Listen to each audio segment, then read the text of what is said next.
Hello everyone, this is Showtime 112.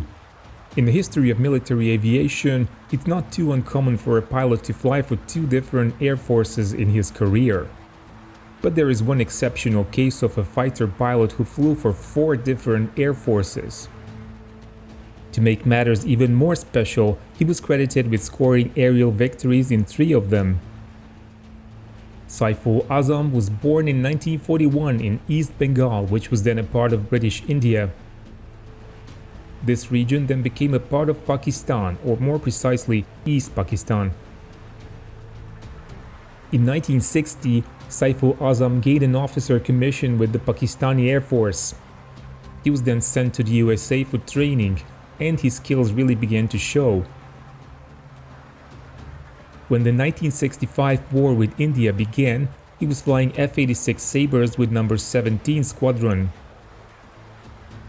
In this conflict, he flew 12 ground attack missions and he was able to shoot down an Indian Nat fighter. For his actions, he was awarded the third highest Pakistani military award. In November 1966, he was sent as an advisor to the Jordanian Air Force. When the Six-Day War with Israel broke out in June 1967, he volunteered to fly combat for his host nation. The war came at a very unfavorable moment for the Jordanian Air Force.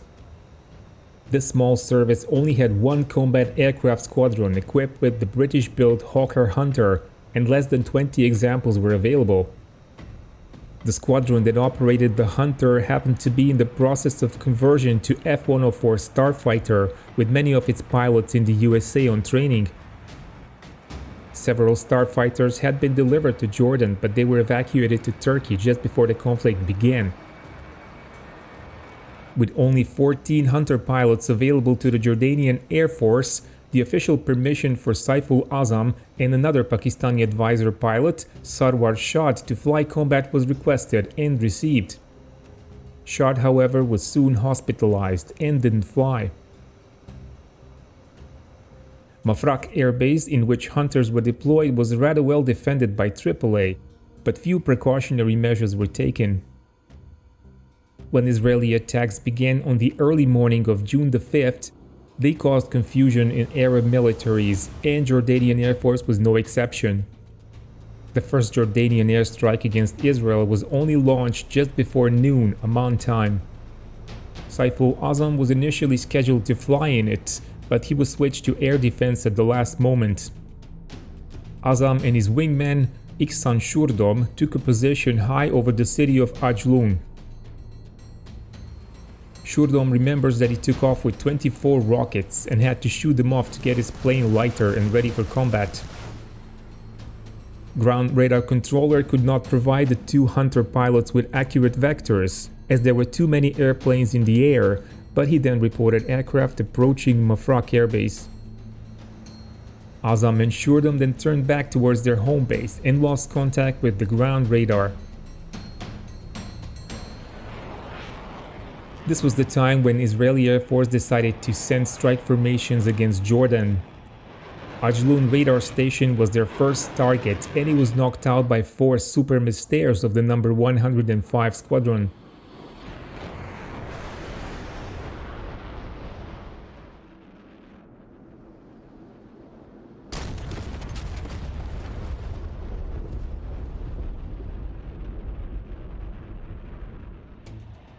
A large number of other Super Mystères, older Mystères, and Uragans were tasked with hitting Mafraq Air Base and Amman International Airport. At 1:40 p.m., all but four Jordanian Hunters were on the ground and in the process of refueling and rearming. The Israeli attack was devastating.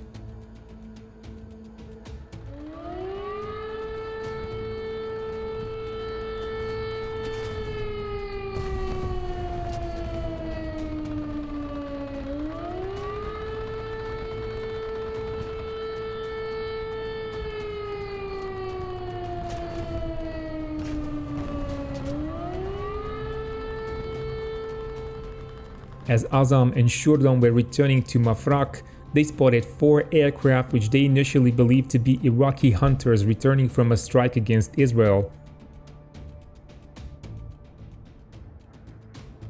When they began to change to combat formation, Azam realized they were in fact Israeli Mystairs. Azam managed to maneuver behind the number 4 in the formation.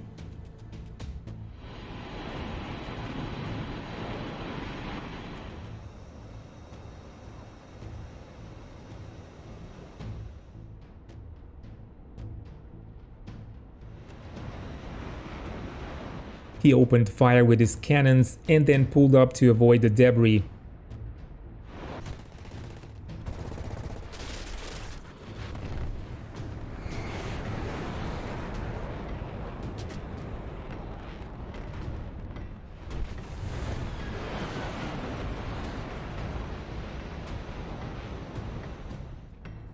Israeli pilot Lieutenant Hanaya Bouleh never managed to eject as his airplane crashed near Mafraq Air Base.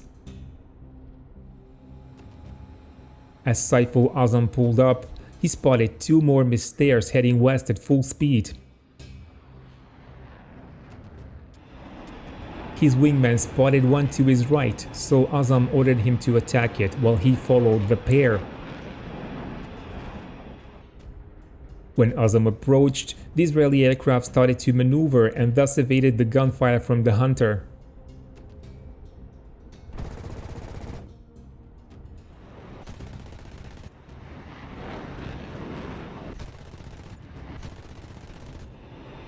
The Mystair then straightened, and this was enough for Azam to hit it.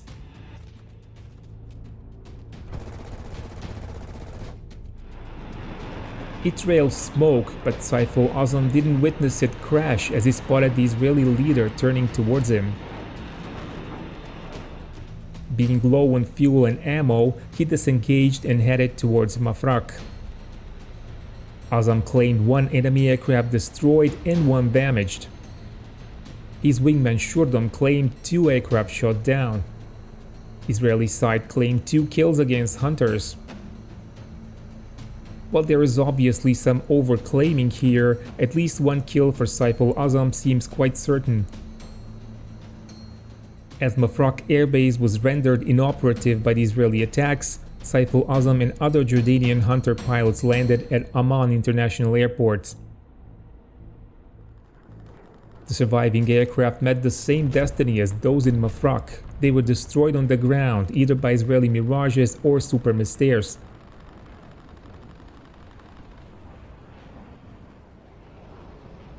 As Jordanian Air Force had no aircraft to fight, the surviving pilots were sent to Iraq, which also operated Hawker hunters. Iraqis had launched several attacks against Israel from their airbase known as H3. This was seen by the Israeli leadership as a reason to launch airstrikes against this western Iraqi airfield. After the first 2 strikes, Israeli pilots claimed a large number of enemy aircraft destroyed on the ground, but IDF leadership still ordered a 3rd strike for the morning of June the 7th.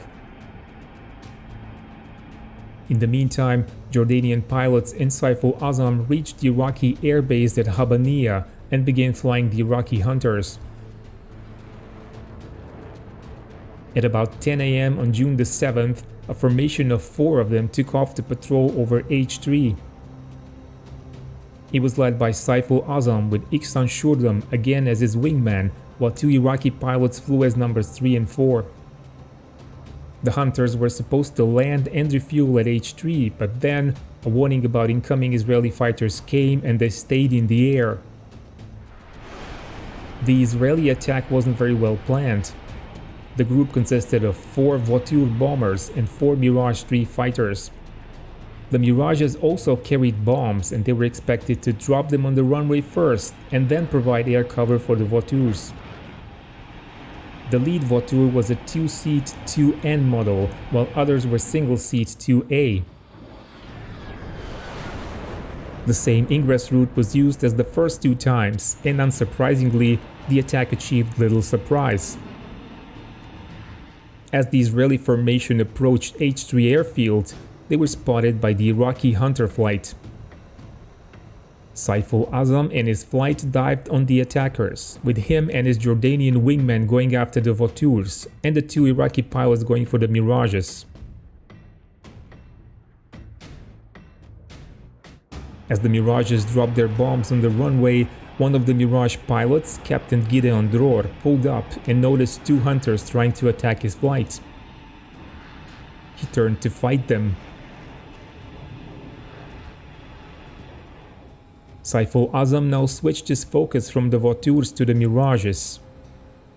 But it was too late to save his number 4. Inexperienced First Lieutenant Ghalib al-Hamid al-Kaisi was hit by the Israeli pilot and the hunter crashed.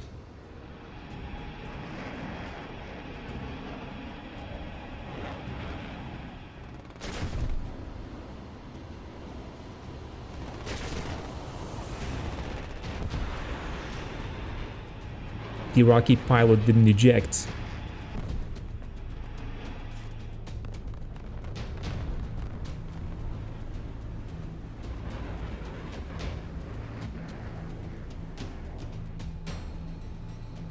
But Azam then attacked Dror's Mirage.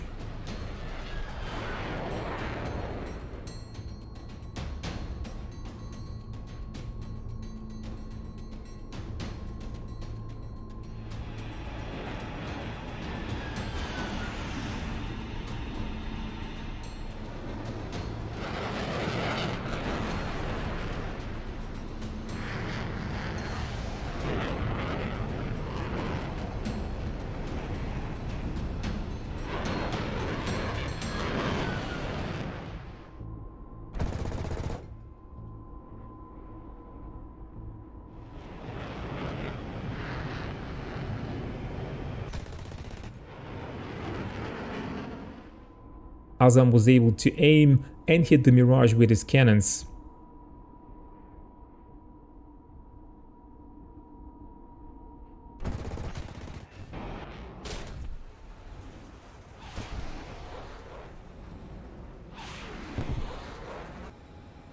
The Israeli pilot ejected and was captured.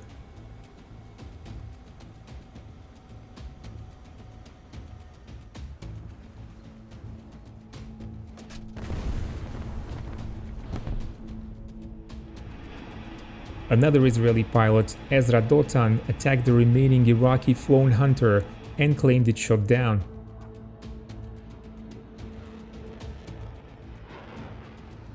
According to Iraqi sources, this hunter escaped and survived. After shooting down the Mirage, Saiful Azam pulled up and then noticed the Vautour coming head-on and below him.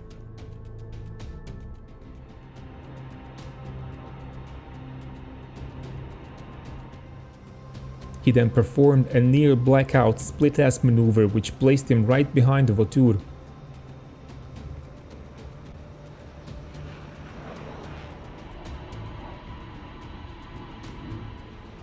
He was closing fast. He fired his guns from an extremely short range and barely avoided the debris from the exploding bomber.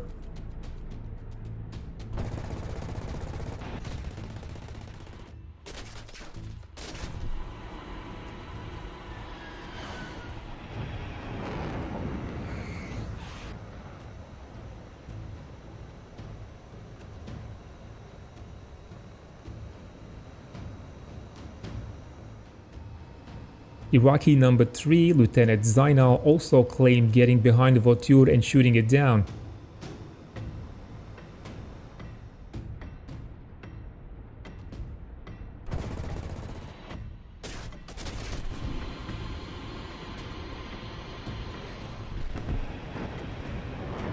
He witnessed 2 ejection seats separating from it.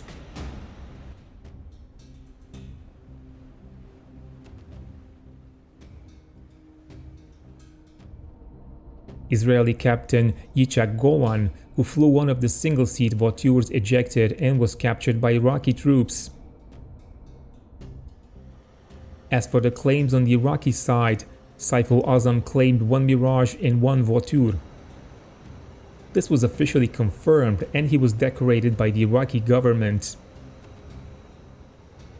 Iraqi Lieutenant Samir Zainal also claimed a Vautour and a Mirage, and he was given the same official 2-kill credit. Azam's wingman Ihsan Shurdom claimed the same thing, 1 Vautour and 1 Mirage. Even ground defense claimed 1 Israeli aircraft shot down. Israeli publications usually mention 3 losses, 1 Mirage and 2 Vautours.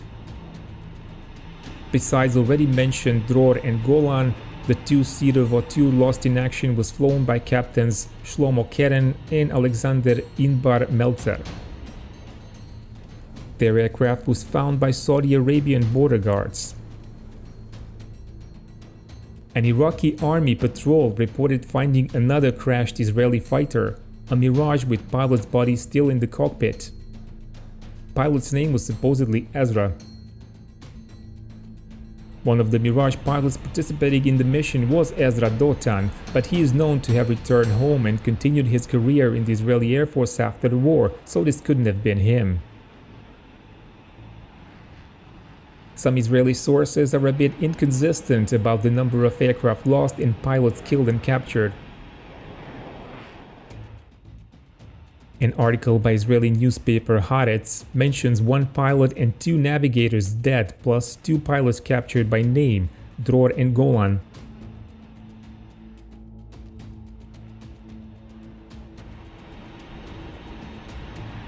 The Vautour book from the IAF aircraft series, written by A. Dor, mentions that 2 Vautours were downed, 1 flown by Golan and the other manned by Keren and Imbars, and that 3 Israeli airmen were killed.